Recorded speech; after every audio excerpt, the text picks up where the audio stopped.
Learning is Nishmas Etta Ahuva bas Yaakov. Maseches Kesubos Perek Gimel Mishna Gimel. We learned yesterday that if someone is ma'anas isha, that he pays a knas, and that was talking about a naira.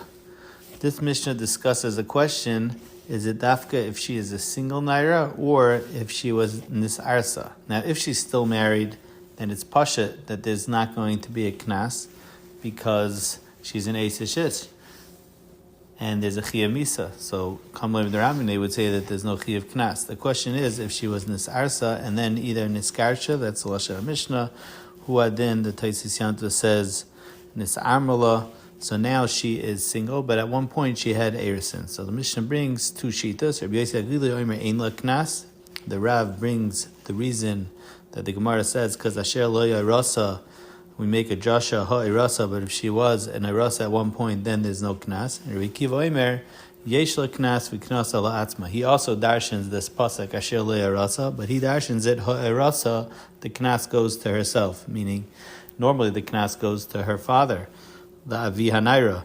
But over here, where she had erisin at one point, the knas goes to herself. There's a third shita in the Gemara, which is Rabbi Kiva the Braisa, that holds that there is a knas, and the knas also goes to the father. In other words, there's no difference between a girl that was never nisarsa or a girl that was nisarsa.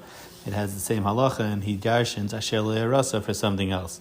Rashi in the Gemara has a kasha, obvious kasha, that in the last Mishnayos we learned examples, Eishes Achiv, Eishes Achi Aviv, that there was a knas. So how could it be that it was an Eishes Achi Aviv? It must be that she was nisarsa at one point.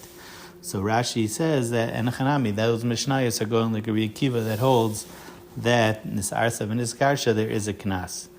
Mishnah Daled. This Mishnah says three nafkaminas between mefata and ma'anis. Mefata means that he convinces her, and ma'anis means it's against her will. So mefata is noisin shleisha devarim v'oinis arba, which is hamefata noisin boishes ubegam uknas. Hamefata, he has to pay, besides the knas, also has to pay boishes and pigam.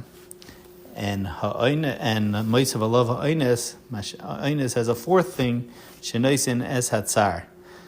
The Mishnah just spells that out. Ma bein oines l'mefata, that ha'oines is noisin es hatzar, ma mefata ein noisin es hatzar. The second nafkamina is ha'oines noisin miyad. The oines has to pay the 50 whether he marries her or not. V'hamefata sheyotzi, he only has to pay the 50 if he doesn't marry her, like the pasuk says.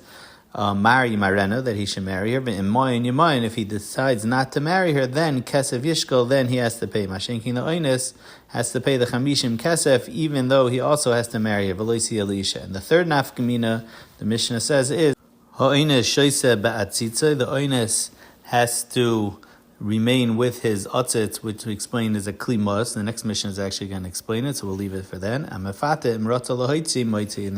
if he doesn't want to stay married to her, he could divorce her.